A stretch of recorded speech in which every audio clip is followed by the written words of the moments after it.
Hola gente, todos los que alcanzaron Buenos a llegar. Días. Buenos días. Ay, ay, ay. Muy buenos días. Estoy acá con César Madrid, que es uno de mis ídolos en el campo del... Muchas gracias. Sí, ídolo. En el campo del espectro autista, específicamente del Asperger, que como ustedes saben es una característica que yo poseo y que a mí me encanta, y que trato de que todo el mundo entienda para que se quite esta actitud así como de, ay, pobrecito, que es Asperger. Y es como, para mí es hiriente. Yo creo en la biodiversidad y en la neurodiversidad sobre todo, y dentro de la diferencia de cada persona, esta neurodiversidad específica que es el Asperger puede ser una tremenda ayuda, incluso en algunos casos sí se tiene el apoyo familiar y se comprende bien de lo que se está hablando. Dentro de eso, César es la persona que yo he visto que le pone más, que yo he visto en mis rangos, no quiero dejar a nadie fuera, pero le pone más corazón, más comprensión y más determinación y hace las narraciones que yo puedo interpretar como más acertadas. Así que le pedí si podía venir y en un arranque salvaje, así que, hola, ¿puedes venir mañana a mi programa? Y me dijo que sí, acá lo tenemos con nosotros, así que voy a hacer unos saludos rapiditos a Ancud y a Angol y listo, gracias. Kazajistán tendrá que esperar esta vez y le voy a dar la palabra para que alcancemos a tener suficiente tiempo para exponer preguntas, ideas y formas. Si ustedes saben de alguien que tiene diagnóstico de Asperger o que su hijo o sus familiares están en el trastorno en el que se conoce como espectro autista, pucha, bienvenidos todos, acá las preguntas van a estar y ahora, así como rápidamente le paso la palabra a César. Bienvenido, Vale, muchas César, gracias. a nuestro programa. No, vale, muchas gracias. Yo también soy un re fan tuyo. Así que... La consulta de la Sofía Raza. Sí, por supuesto, de consulta en consulta. Así que súper bien. Y lo mejor de todo es que somos vecinos, pues yo tengo mi consulta aquí cerquita, así que sí. Qué más rico que podamos estar cerquita. Se viene una serie de charlas con César, así que prepárense. Sí, muchas gracias. Muchas gracias. Se pasó. Tantas gracias. Perdón. Bueno, ya me presentaron, algunas personas a lo mejor me ubican, quizás otras no tienen idea de quién soy. Parto por mi nombre es César Madrid, soy psicólogo y psicoterapeuta y me dedico a distintas cosas. No les voy a nombrar las cosas que hago porque no les quiero dar la lata tampoco, pero principalmente me gustaría mucho que enfocáramos el día de hoy este programa para tener una constante comunicación bidireccional en cuanto a sus consultas, preguntas, dudas, inquietudes, las que sean, la gente que conoce, la gente que no conoce, que sabe, que no sabe, de todo un poquitito del TEA en general. Yo me dedico a trabajar más con personas dentro del trastorno espectro autista, Asperger y autismo alto funcionamiento de tipo 1, que también se le puede llegar a decir de esa manera. Vamos a desmentir algunos mitos, sí. Vamos a hablar de algunas cosas que no corresponden. Adiós al mito. Claro, hay muchas cosas que son bastante particulares, que me hacen consulta constantemente por interno antes de llegar directamente a la consulta. Valga redundancia, así como, ¿es verdad que las vacunas provocan autismo? Ay, sí, mi hijo mira los ojos, pero tiene el diagnóstico de autismo, entonces... Todo autista no debe mirar a los ojos, ¿o sí? Claro. Y cosas así por el estilo. Así pero que, tú no puedes ser Asperger si tú te llevas también con la gente. Lo encuentro horroroso. Claro. Yo creo que ahí vamos... bueno, el día de hoy vamos a tratar de trabajar un poquitito en esos puntos, en esos términos, en esos conceptos principalmente, y así que espero que podamos aprovecharlo de la mejor manera posible entre todos. Un comentario a propósito de las presentaciones, y aquí esperando que llegue el resto del team, que Miguel pide que le demos tiempo para armar cosas y todos los 2 minutos estamos haciéndolos. Es que yo vi a César en sus presentaciones en internet y me encantó lo que les decía, pues cómo habla de la Asperger y todo. Pero nos hemos juntado en persona 2 veces y recién me estoy enterando de que él es parte de un programa establecido hace rato en beneficio de la educación emocional universitaria. Le hace clases a profesores respecto a cómo relacionarse con sus alumnos y sobre todo con aquellos que, por no quedar debajo de la curva normal y quedar en algunos de los extremos que implican dificultades a la hora de relacionarse con lo académico, el profesorado en general se queda sin herramientas emocionales para dar soporte y él también participa de ese tipo de trabajos, cosa que para mí merece, ustedes comprenderán, para alguien que quiere educación emocional en Chile, merece el más profundo de mis respetos.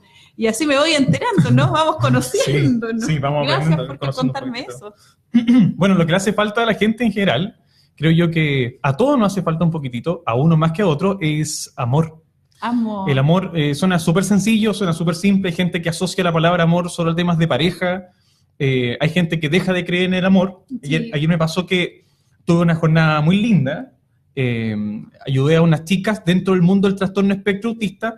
Otro mito, no existe la Asperger. Claro, como que solo existe el hay hombre, Asperger, el varón. solo hombres, claro. Entonces, desde ese punto de vista, el día de ayer se juntaron mujeres dentro del trastorno espectro autista, vinieron de distintas partes de Chile en una jornada muy, muy bonita. Y me pasó que habitualmente conversan de todo un poquitito, y se volvió a escuchar algo que dejé de creer en el amor por las rupturas constantes en cuanto a las relaciones amorosas. Y ahí conversábamos sobre, ¿y qué pasa con el amor propio? El amor propio, qué lindo, sí. ¿Qué pasa con el amor propio? ¿Qué pasa con el amor? Por eso, es todo un proceso muy, muy, muy bonito.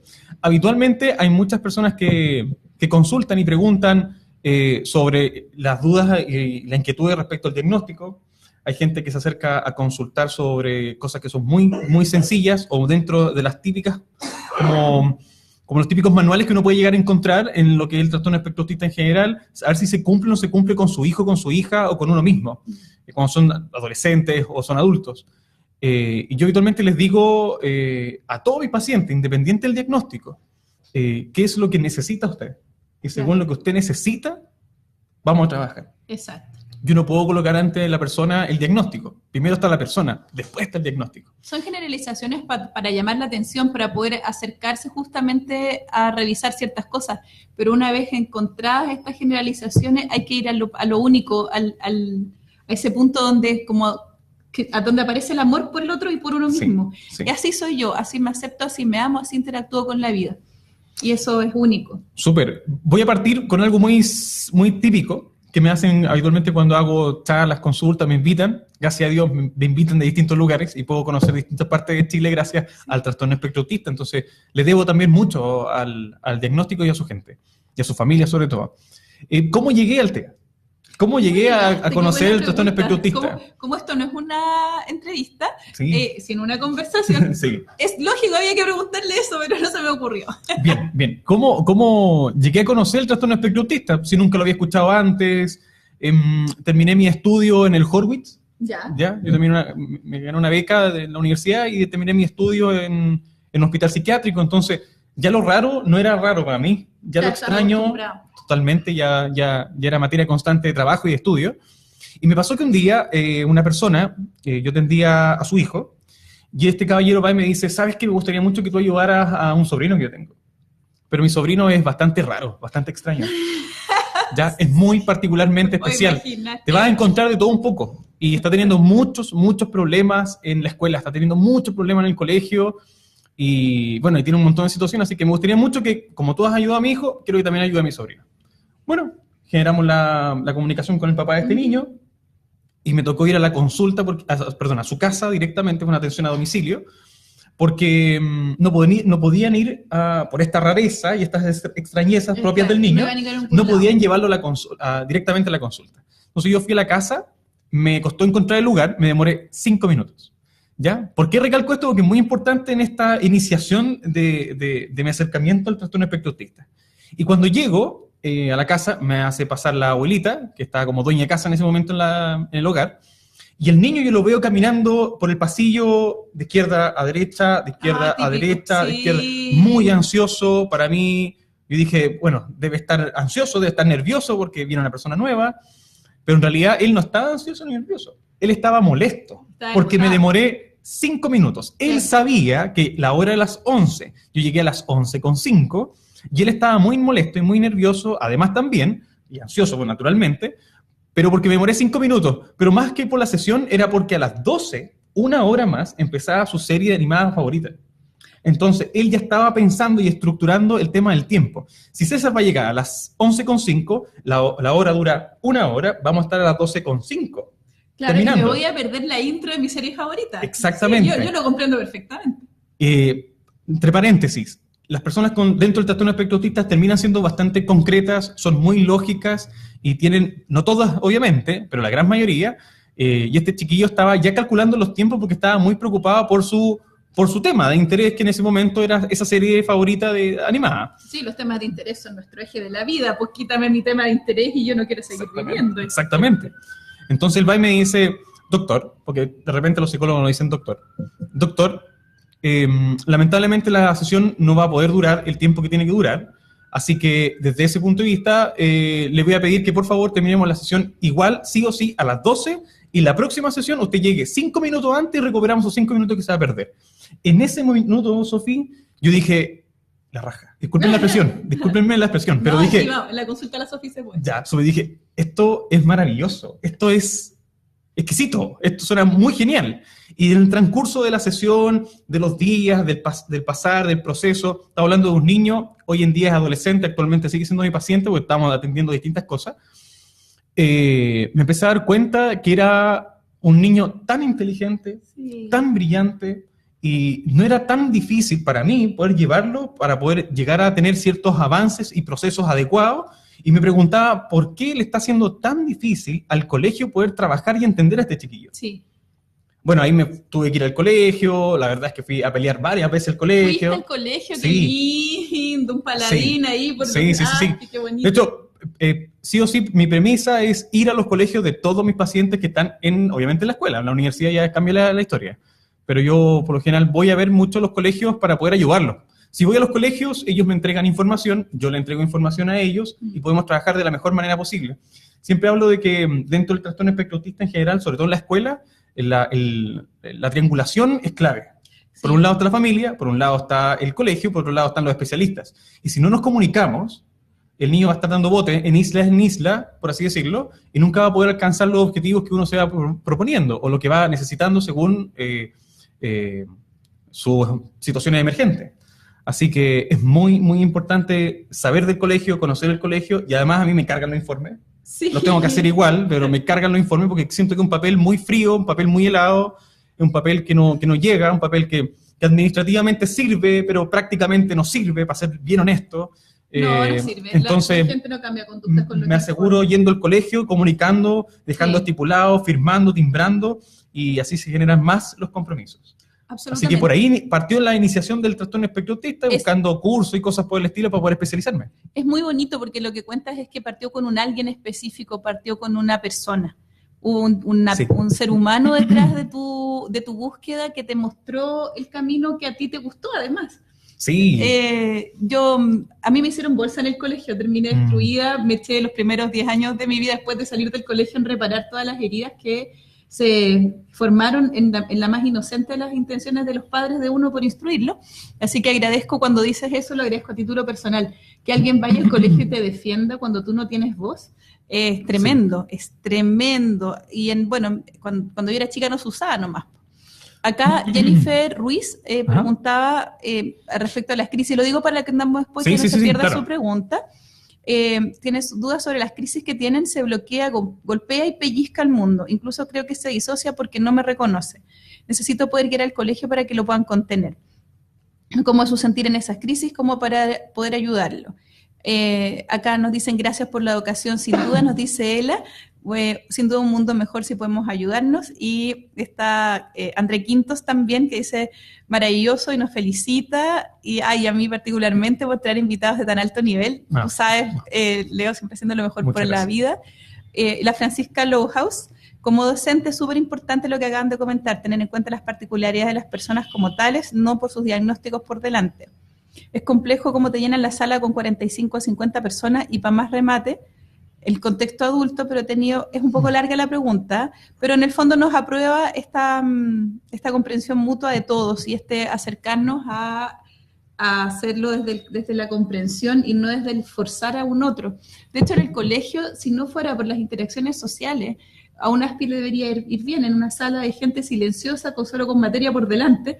Estas crisis y estos ataques a mí por lo menos no me hacen mucho sentido. Yo creo que en parte justamente porque empieza a haber una ralente de no comprensión de con quién tienes totalmente por delante. De hecho, las crisis habitualmente que se dan en los niños, igual hay que diferenciar porque el trastorno espectro autista hoy en día, desde el 2013 en adelante, se habla solamente de TEA.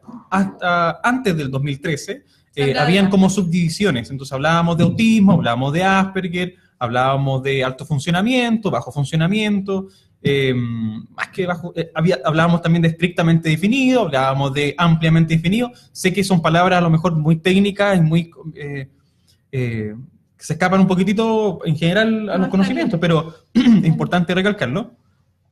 Y hoy en día, yo cuando realizo jornadas de intervenciones de distintos tipos, si bien recalco que el concepto general que se trabaja hoy en día es solamente TEA, pero es muy importante diferenciar a este TEA. Es Este decir, TEA en particular, claro, yo creo que tiene que ser diferenciado porque tiene características muy particulares. yo no puedo trabajar de la misma manera con un niño con autismo no verbal, por ejemplo, con un niño con síndrome de Asperger. Sí. Y esto es bien interesante. El otro día conversaba con una paciente que es psicóloga, que es colega, y de Asperger.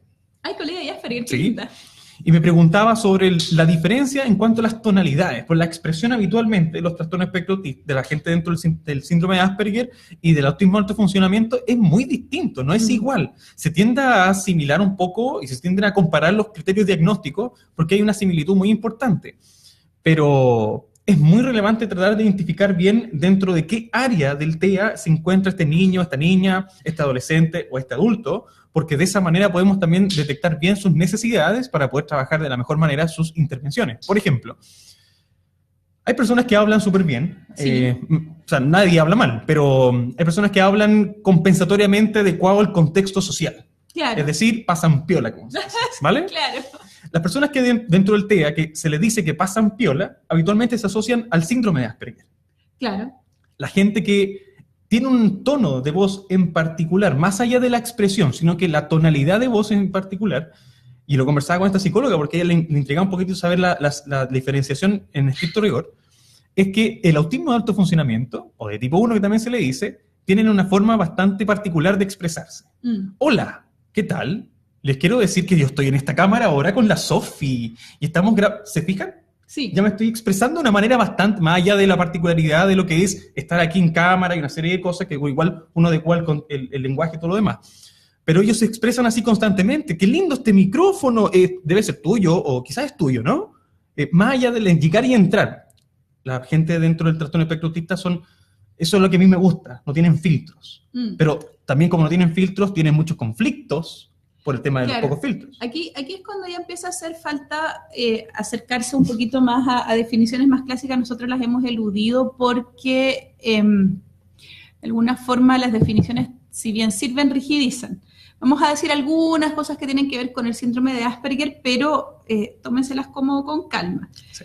Hipersensibilidad a los estímulos. Generalmente el niño con síndrome de Asperger comparte con los autistas en general una hiperacusia, los ruidos los escuchamos tremendamente fuerte, las luces más allá de cierto lugar nos perturban, los olores, las sensaciones táctiles y todo aquello que topa el cuerpo desde la realidad externa, el cerebro lo filtra poco. Por tanto, nuestro cerebro está procesando todo el día, todos los días, muchos más estímulos que los de las personas normales. Eso hace que para poder concentrarse tenemos que recurrir a veces a ciertas estrategias como agitar las manos, balancearse un poco, porque eso te permite bajar un poco los estímulos y poder ocupar tu cerebro.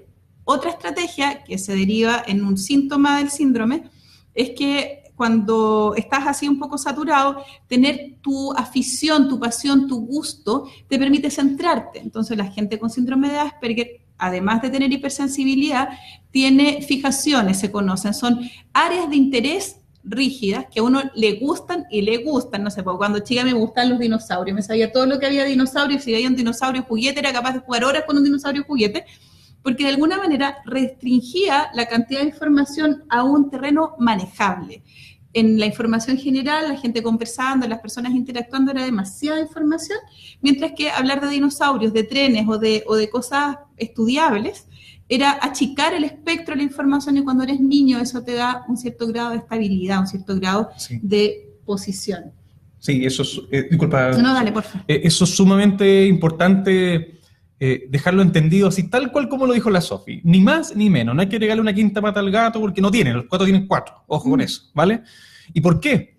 Porque habitualmente se les pide que no hagan eso. Y al hacer y forzarlos a que hagan otra cosa de la cual ellos no son ni lo sienten, es justamente esas crisis que comentaban hace un ratito atrás. Exactamente, porque uno está tratando de equilibrarse teniendo esta fijación y te están sacando de tu equilibrio y termináis. O sea, yo me acuerdo de mí misma gritando desaforada y yo soy una persona relativamente tranquila, pero mi cerebro chillaba, todo me dolía físicamente, todavía me duele físicamente si me sacan a un mundo muy estimulante o muy estimulador. Sí. Eso es lo que de repente les cuesta entender en los espacios educativos, ¿ya? Cuando dicen, y es típico, ¿no? El niño malcriado, Claro. que no sé, que es porfiado, que tiene puras mañas, que mira cómo lo han enseñado. Exacto. Yo hay una serie de conflictos que se van generando porque de alguna u otra manera las personas que no entienden, no saben, tienen el derecho a no saber, pero más allá de atacarlos, yo creo que hasta ahí nomás... O sea, está el derecho a no saber, pero llegar a atacarlo y tratar mal al niño, a la familia, ya estamos mal. Llega el ataque. Ahora, tenemos entonces hipersensibilidad, fijaciones y dos cosas que suelen ser las que más resaltan las personas que entienden este tema, pero que al mismo tiempo las rigidizan y es bien peligroso, que son, y derivan un poco de esta sobreestimulación. Un lenguaje que es conocido como pedante. Pasa que cuando tú tienes muchísimos estímulos y tratas de ser preciso, el lenguaje se vuelve una necesidad angustiante. Tú no puedes decir morado si lo que estás viendo es lila, porque para ti son dos colores totalmente diferentes. Sí. Y los conceptos dentro de esta estructura para alcanzar cierto grado de sensación de bienestar y control se vuelven muy importantes y los niños desde chiquititos y en adelante tratan de ser muy precisos en el lenguaje, que es algo que yo también uso en mi favor cuando hago la consulta a la Sofi. Trato de explicar emociones con lenguajes muy precisos porque eso a mí me permite y me da cierto grado de seguridad respecto a que lo que estoy diciendo debiera ser lo que se está entendiendo. Llévenlo a este contexto donde la gente tiene demasiadas cosas en la cabeza y se puede entender como una necesidad de un lenguaje preciso, es una necesidad interna. Y a esa necesidad de lenguaje preciso, se le agrega también como descripción del cuadro el que uno no comprende las interacciones sociales del resto, por tanto se nos acusa de falta de empatía. Y eso para mi gusto es un error muy grave, pero está dentro de las características, junto con, por ejemplo, no mirar a los ojos, tener algún tipo de actitud de balanceo o movimiento que está cercano a estos cuadros autistas más clásicos. Estereotipias. Estereotipias se llaman, Sí. muchas gracias. Y si tú ves a alguien entonces que es hipersensible, que tiene fijaciones, que tiene un lenguaje muy pulcro, que tiene dificultad para entender los códigos y como dice César, se entiende como que no tuviera filtros, que suelen ser muy exitosos en lo académico y poco exitosos en lo social, tú empiezas a sospechar que esa persona podría caer en esta categoría de síndrome de Asperger, que es un tipo específico dentro del TEA, que tiene, bueno, vamos a seguir hablando al respecto, pero esas son como las características que lo destacan como algo, entre comillas, negativo, como, ya, pero no seas pegado, ya, pero no seas el araco, ya, pero tanta cuestión, si la luz es la luz que está todo el mundo está bien, ¿por qué tú no estás bien con esa luz? Bueno, porque a mí me altera.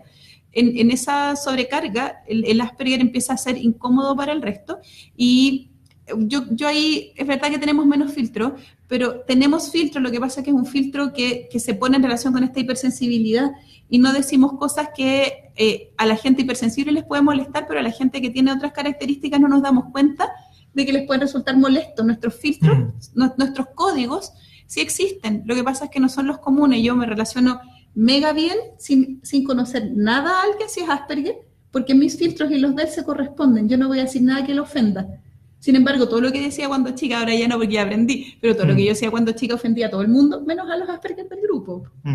Uno termina por encontrar ese pulso personal. Sí, bueno, desde las terapias cognitiva-conductual, bueno, mi formación es integrativa transpersonal, entonces yo tomo de todo un poquitito para poder intervenir según la necesidad de cada paciente, no según lo que yo creo que necesita la persona.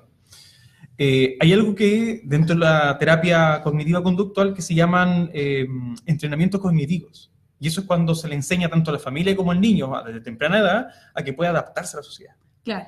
Pero es un conflicto a la vez, porque es como que tiene que tratar de ser alguien que no es. Exactamente. Pero lo lindo es que después del entrenamiento y de darse cuenta de algunas cosas, es que con el tiempo empiezan a sacarse eso, de alguna manera, y empiezan a ser quien quieren ser. Sí. Y ahí ya se dan cuenta de que, por fin, de alguna otra manera, se aceptan. Habitualmente la aceptación, cuando toda la familia, esto es igual importante, cuando toda la familia ha estado en contra de este diagnóstico de este niño, la aceptación, por lo general, de la persona aparece en la adolescencia y en la adultez, cuando por fin pueden ser quien quieren ser. Sí. Pero y esto es mucho mejor en todo caso, cuando la familia acepta al niño, acepta al menor, acepta a la niña, también, ojo con eso, no solamente niño, la niña niña rara, también. la niña que no es normal en el sentido Claro, clásico. claro, lo aceptan y trabajan en conjunto como un equipo para que pueda tener lo mejor posible esta niña o este niño. La aceptación del niño viene desde muy chiquitito. Sí. Entonces esa aceptación genera una potencia en la autoestima, bastante potente, bastante interesante. Y eso es lo que a mí me sorprende en algunos casos. Yo creo que a mí me gusta mucho el tema de que la gente pueda desarrollar de mejor manera sus emociones, sus sensaciones, puedan verbalizar lo que sienten, eso de las hipersensibilidades, por ejemplo, a mí me puede molestar esa luz, y te digo, ¿sabes qué, Sofía? Aquí en vivo, disculpa que te moleste, pero apaguen la luz. Claro. Entonces, en contextos sociales, eso puede decir, oye, el loco raro. Claro. Oye, el loco cuático. ¿Cómo no se aguanta? Que es cuático, claro, que es mañoso. Cuático, ¿no? Pero me molesta. Y le está doliendo el cuerpo. ¿Eh? Sí. A mí me duele el cuerpo con ese tipo de Yo quería contar una anécdota muy chiquitito de una paciente que cuando llega por primera vez a la consulta, tanto me miraba, como que en la cámara, ustedes ahí, soy yo, por así decirlo, ¿ya? Pero ella tenía su mirada fija, me miraba y miraba hacia una lámpara que yo tenía. Y después un rato voy y le pregunto que por qué miraba tanto la lámpara si le incomodaba la luz de la lámpara. Y me dice, no, me molesta la luz, me molestan las cosas circulares. Y el cable está así.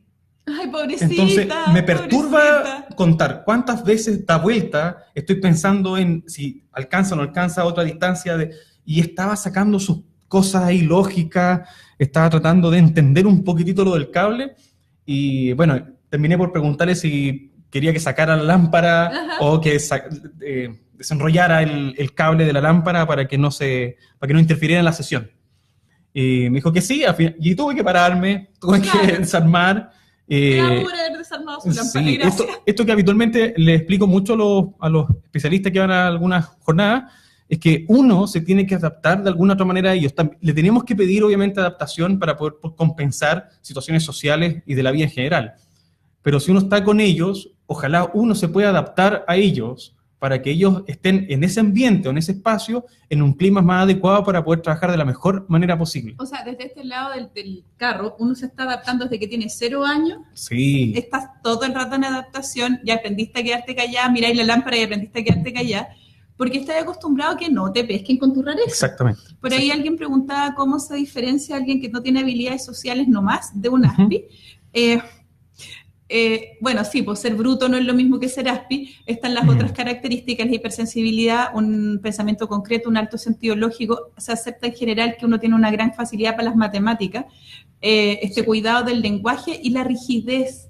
Somos tiesos. El inadaptado social clásico, tú le enseñas un par de cosas del mundo en el que está y tiene tanto deseo y facilidad de adaptarse que al poco rato y al poco andar ya se aprendió los códigos rapidito, porque a la gente con la otra estructura normal de cerebro no le cuestan mucho esos códigos, los aprenden así.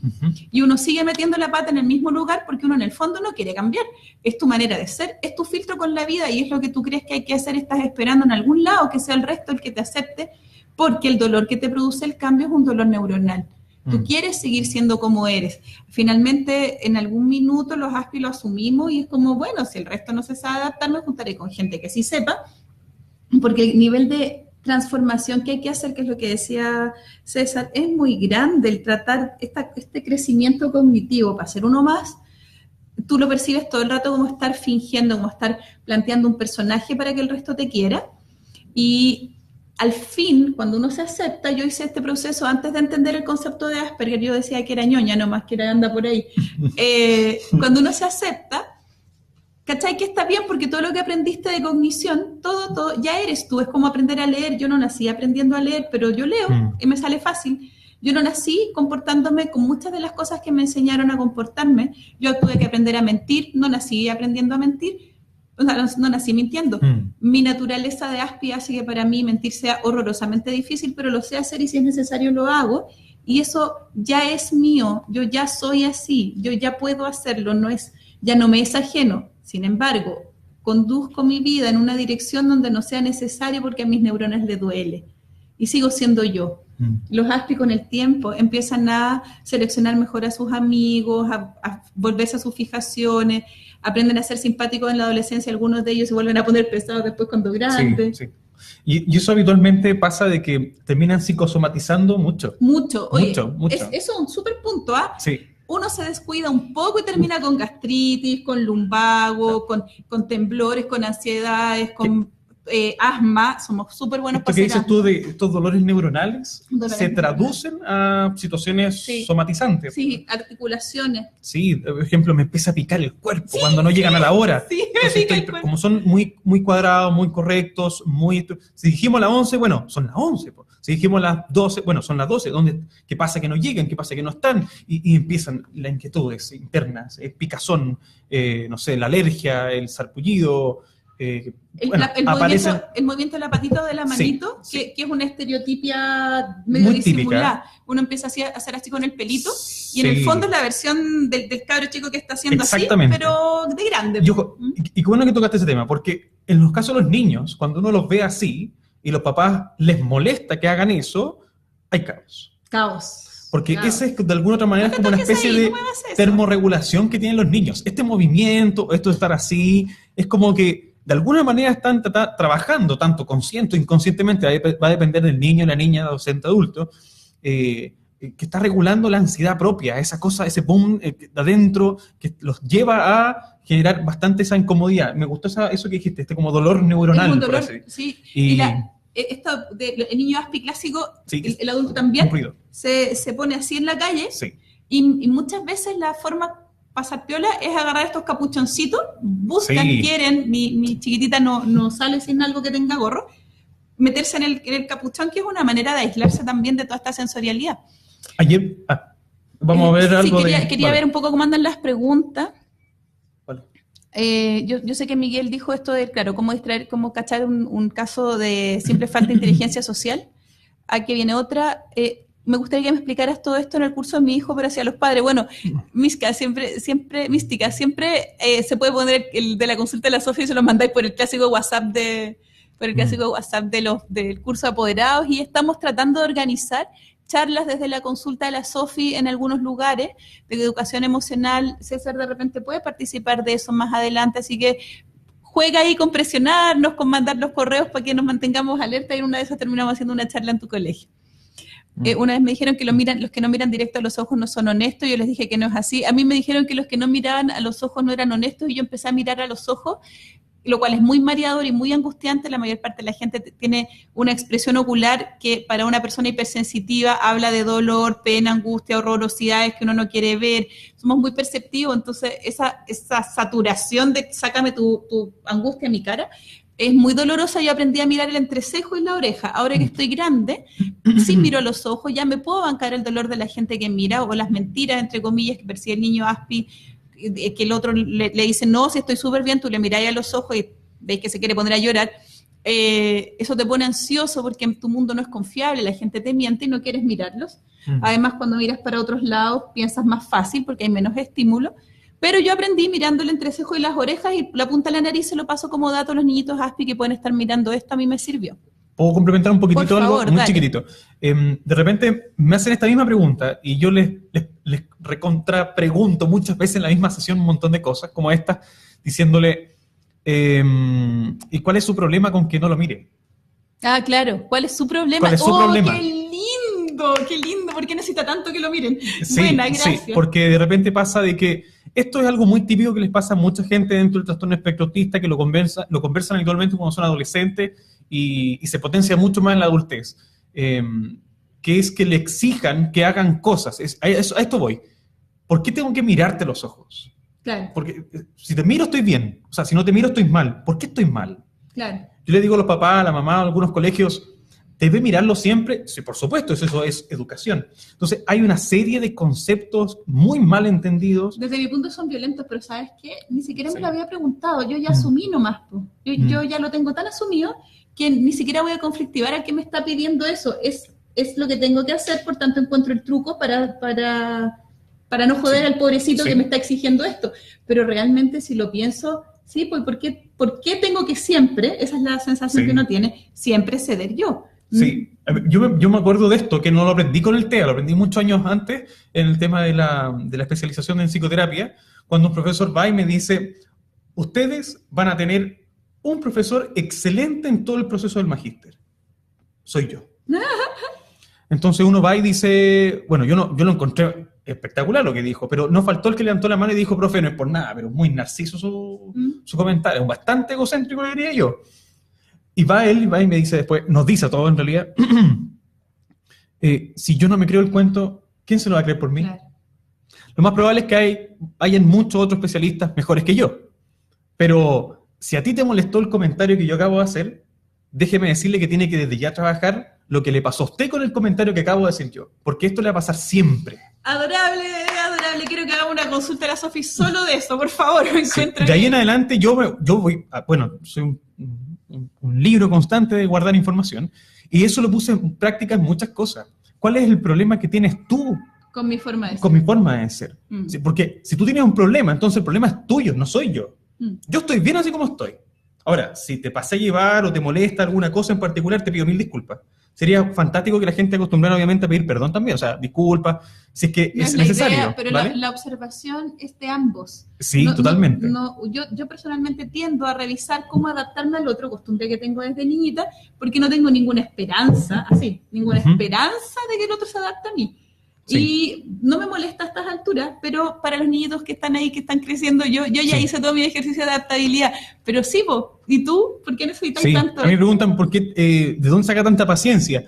Y la verdad es que no la tengo, pero entiendo que no debo por qué colocar mis necesidades sobre las tuyas, frente a esta situación en particular. Claro. Entonces, eso también... Con eso más que suficiente. Bueno, eso en todo caso es desarrollo emocional, pasó el dato. Sí, desarrollo emocional, que tenemos que hacerlo urgente los chilenos porque la cosa está grave. Paulina Ortondo dice, mi duda es el diagnóstico para el colegio, cuando tienen una mirada de exclusión más que de inclusión. Yo personalmente hablo de rasgos para lograr comprensión y movilidad en la mirada del otro hacia el niño. Después de eso pregunta si es que hay diferencia entre hombres y mujeres. Acá dice, vamos a hablar eso del colegio. Mi hijo golpea lo que encuentra a mano cuando está nervioso. Sí, sabes que romper algo, golpear algo, alivia. Hay algo neuronal, se produce una especie de crisis. Esa crisis genera oxitocina y otros neurotransmisores del alivio y como que genera una sensación de se acabó. Como que ya no, después de romper algo ya no queda nada más. Entonces es muy aliviante neuronalmente y a veces cuando yo era chica, mi mamá que era pilla, no cachaba, ese tiempo no se cachaban estas cosas, me pasaba cosas para que rompiera. Me pasaba, antes de que yo llegara a un nivel muy alto incluso, ya hija, rompe este papel, ya pisa esto y ¡pum! Y se acababa y no llegaba a ver esta crisis tan grande tampoco. Eso, y bueno, lo que decía Paulina, ¿qué haces con el diagnóstico? ¿Lo dices o no en el colegio, considerando que los colegios no están bien preparados de repente y no saben qué hacer? Voy a ser papá o voy a ser mamá en este minuto, ¿vale? Ya, dale. César, tengo un problema. No sé si decirle al colegio que mi hijo tiene Asperger o tiene autismo, qué sé yo. ¿Qué hago? Necesito que el colegio sepa para que lo pueda entender y ayudar.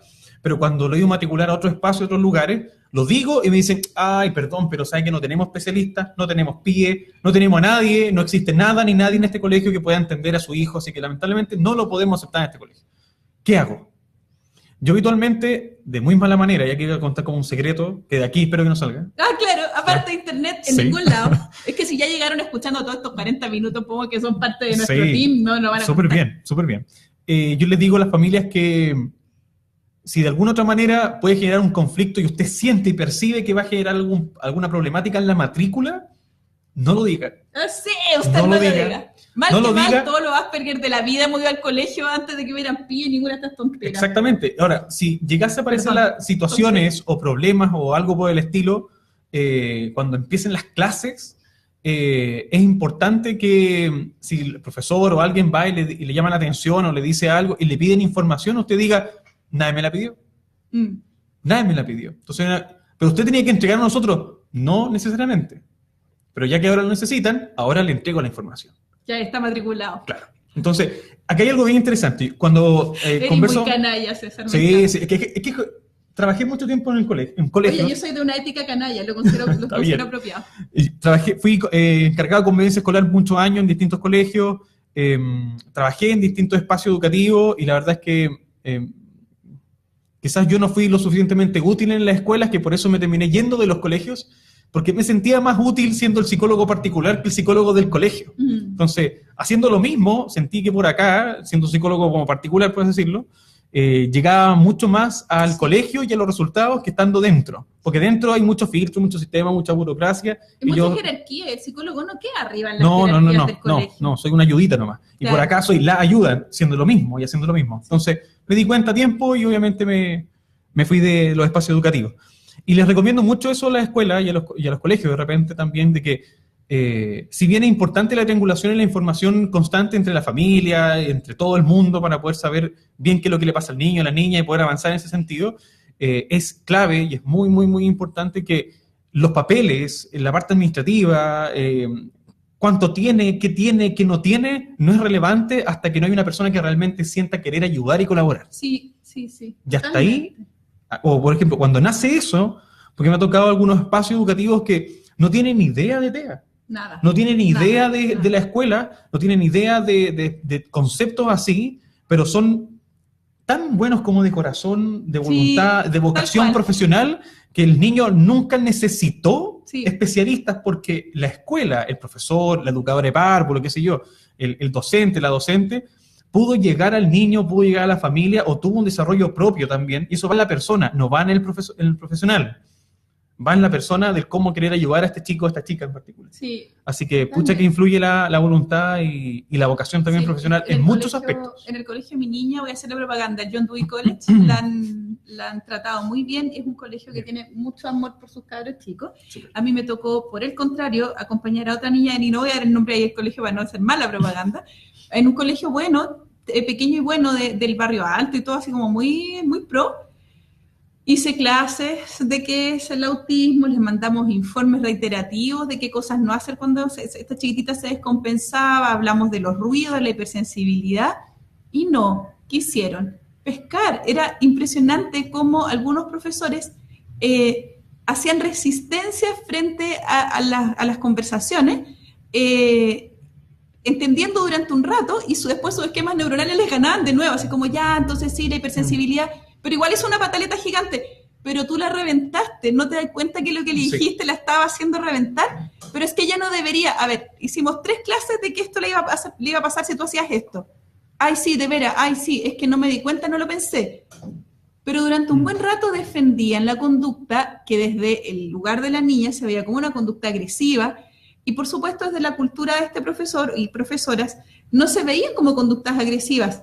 Por tanto, cambiarlas era tan difícil que al ratito la defendían. Yo no hice nada. Exacto. A ver, flaca, revisemos. Ah, sí, bueno, perdón, pero es que no hice nada. Sí, pero ¿qué habíamos dicho? Que esto le resulta agresivo. Entonces, ¿quién partió? Es que ella no debería reaccionar así. El deseo de seguir teniendo la razón es muy fuerte. Es muy fuerte, por sobre el amor. Qué bueno que partiste hablando del amor, porque cuando uno ama a un otro, uno se detiene, respira y piensa en el otro. Cuando uno ama, uno piensa en el que tiene enfrente y lo ve y trata de ser amoroso con el otro, aunque para uno eso no tenga ningún significado.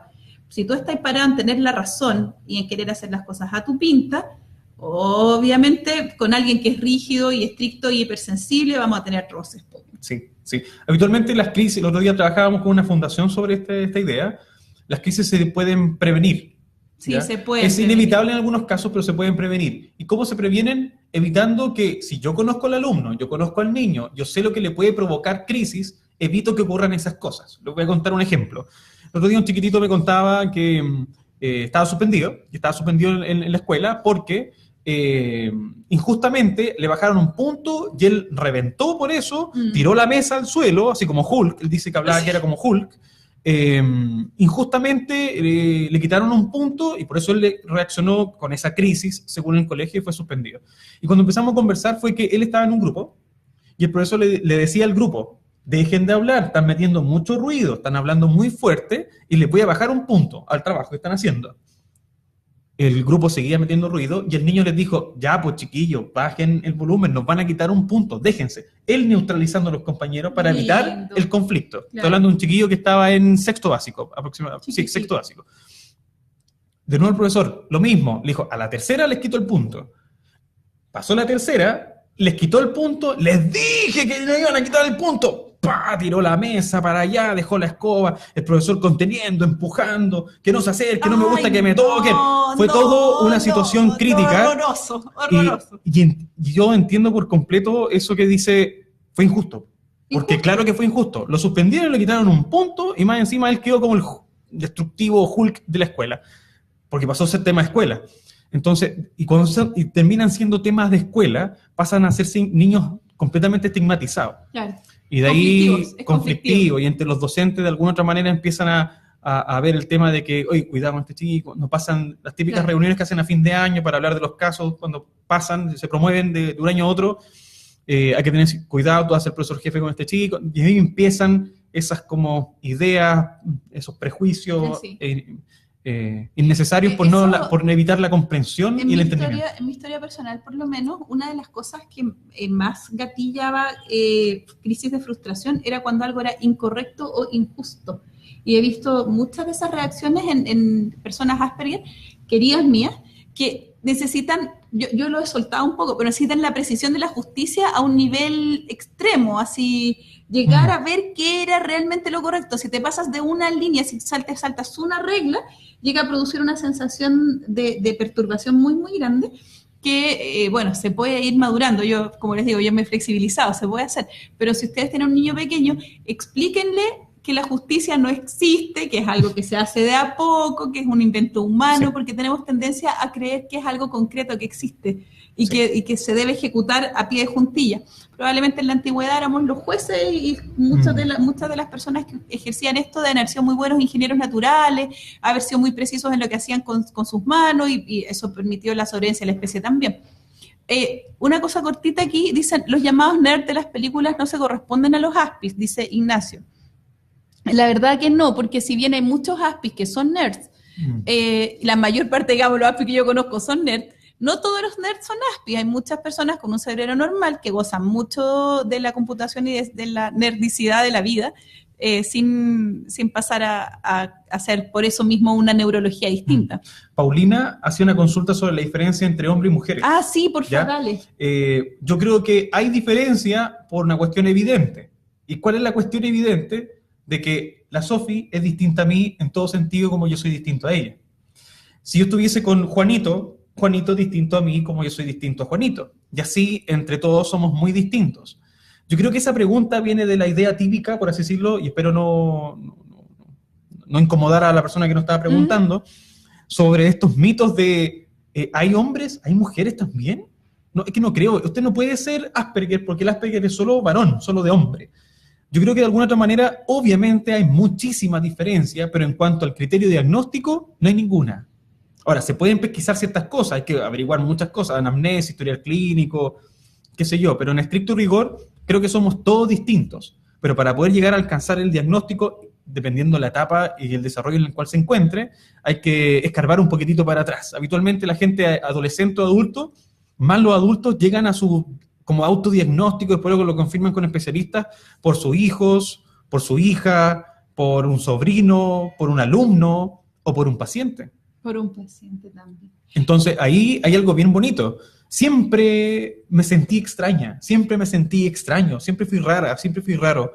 Pero viendo el caso de este niño, o este hijo que tengo, o qué sé yo, este menor, empecé a escarbar para atrás y empezaron a conectar todas las cosas de la infancia. Le pregunté a mi mamá me decía, si tú eres igual, si son iguales. Sí, y se liberan, ¿eh? Sí. Yo soy una liberada, sí. Hay un montón de preguntas, queda poquito rato, de hecho ya nos estamos pasando, pero me gustó mucho una que puso el Leo acá, Andrés Quintos, que dice lo siguiente, yo creo que es bien importante destacarla porque habla de esta integración conjunta. Hola, ¿pueden comentar por favor el apoyo a esas personas afines que nos enseñan y cuidan entornos sociales y cómo ellos se benefician de nuestra compañía?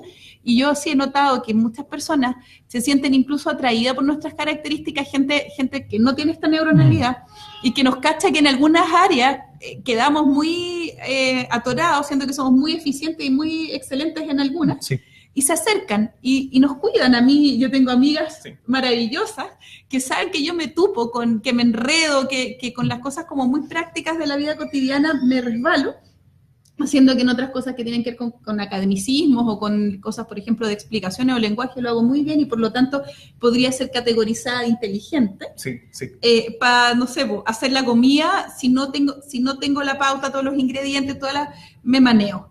Me maneaba, he aprendido, pero originalmente me maneaba con cosas que para la mayor parte de las mujeres en el estereotipo son fáciles, ¿no? Sí, sí. ¿Qué gana? ¿Qué gana la persona normal que se acerca a un ASPI?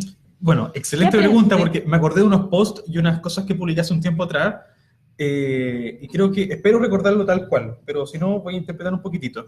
El mejor amigo o la mejor amiga que tú puedes llegar a tener es una persona con Asperger. Yo estoy de acuerdo hecho, con eso, sí. El amor más puro y el más intenso, el más fiel y el más leal es con una persona con síndrome de Asperger.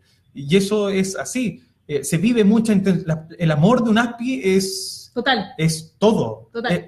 Ellos son todo o nada. Es blanco o negro. No hay gris, cosas grisáceas ni nada. Es todo o nada. Pero habitualmente son muy entregados. Y hay mucha pasión. Y hay mucha intensidad. Hay mucho amor. Y hablemos del problema. Y son las 12. Tenemos que seguir hablando porque no puedo entender todavía todo lo que pasó como conflicto. Así que mi amor, siéntese ahí. Hablemos, conversemos.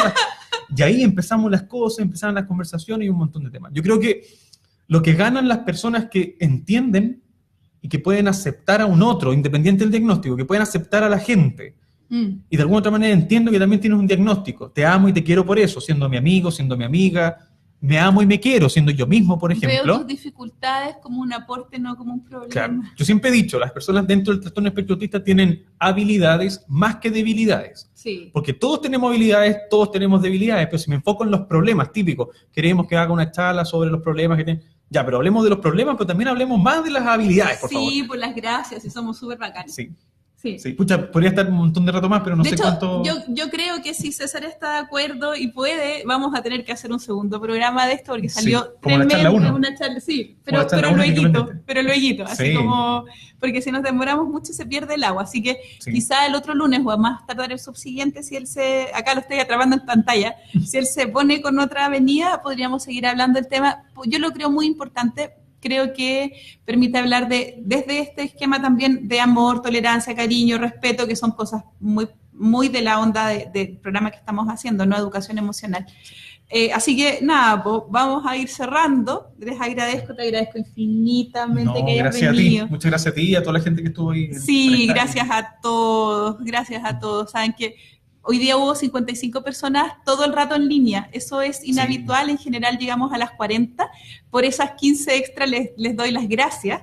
El programa de hoy tiene, como les decía, un significado muy particular para mí. Les pido, por favor, además, que sigan cooperando con la Luca Loca, con los comentarios en la página, que inviten a más gente a conocernos y que sepan que se inicia la temporada de inscripción de talleres con Rocío Benítez.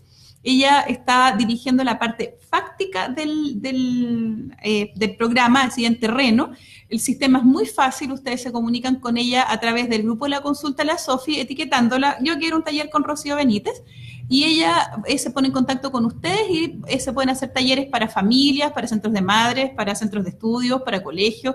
Ella les va a enseñar expresión corporal, expresión emocional y muchos temas que tienen que ver con la aplicación ahí directa en terreno el idioma de las emociones. Así que, habiendo contado eso, y como les decía, chiquillos, estamos a principios de mes, la Luca Loca, pónganse, miren que eso genera movimiento, el dinero bien llevado puede cambiar el mundo. Ya están todos mis avisos dados. ¿Algún aviso tuyo, amorcito, que quieras dar? Sí, o sea, así como sumándose las cosas por venir, la gente de WIN, ya este domingo 10 de junio, voy a estar en el Centro Cultural de WIN hablando de crisis y bullying dentro del trastorno espectro autista para familia y para colegio.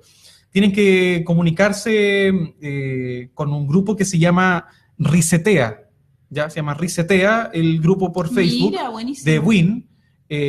La inscripción es muy, muy, muy, muy recontra económica y vamos a estar 4 horas ahí aprendiendo con docentes, profesores, maestros, gente de PIE y mucha familia del trastorno espectro autista. Así que la gente de WIN y alrededores, que siempre dicen, ¿por qué no vienen para acá? ¿Por qué no están acá? Bueno, por allá me invitaron y por allá voy a estar. Eso, por un lado, y lo otro es que el problema no lo tienen las personas distintas.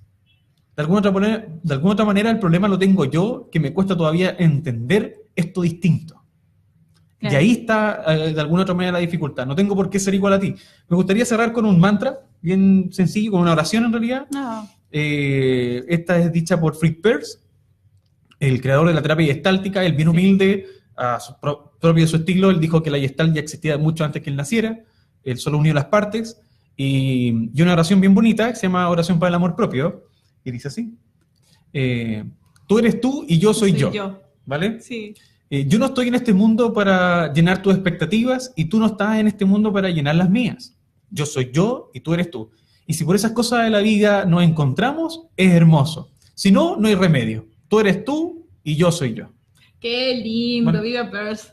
Y oye, hay un montón de otras preguntas que ni caché que estaban porque nos fueron subiendo, pero como les decía, vamos a hacer un otro programa, lo vamos a hacer... Por último, quizás, disculpa Sofía, me meta ahí más ratito. Métete. ¿Les parece? Métete. Yo durante el día de hoy voy a meterme ahí, por y voy a estar favor. respondiendo dentro de lo posible, lo que se pueda por estos medios, porque hay gente que pregunta cosas tan buenas y tan interesantes que por medio se hacen sí o sí en consulta, pero voy a tratar de responderlas ahí a los mismos comentarios, ¿vale? Sí, es que es Un excelente. saludo a Silvana. Por lo menos conozco a Silvana. Saludos a Silvana, Saludos a Silvana. ya, que tiene un hijo maravilloso, un Saiyajin, como le digo yo. ¿Ah? Tantas gracias. Saben que este programa, bueno, ha sido perfecto. Entonces, César va a continuar después, más hacia la tarde, respondiendo. Vamos a hacer, yo creo que no ni siquiera planteando el tema, sino que una especie de reunión de preguntas. ¿Cómo ¿ya? puede ser? ¿Mm? Parecido a lo de hoy, ¿no? Como pareció lo de hoy, sí, pero incluso más enfocado Más en estructurada preguntas. puede ser. Vale. No, menos. Menos estructurada, ya. Esto fue demasiado. Bueno. Ya. Eso, muchas gracias, gente linda. Cuídense Los mucho. quiero un montón. Cuídense mucho. Y nos vemos. Nos vemos, que estén bien.